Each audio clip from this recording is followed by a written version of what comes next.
Agam Rinjani dengan mayat ngorok. Nah, cerita lucunya bang. Jadi malam ada yang gangguin jenazahnya. Kan anak begitu, kasih yang rasa takut digangguin nih.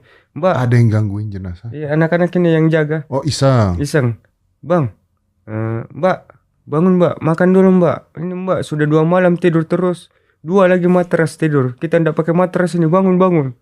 Tiba-tiba ada angin. Shh, tenang anak-anak, cerita lucu lagi. Angin lagi, angin. Diam semua. Semua mata baku hadapan ke jenazah. Begini jenazah. Wah, semua orang loncat bang. Loncat semua ke belakang gitu. Dikira terganggu. Wah, saya saja itu temboknya gazebo langsung kayak orang nyelam. Wah, lari semua baru baku tarik-tarik. Tapi lu tahu gak itu kenapa? Awalnya belum tahu.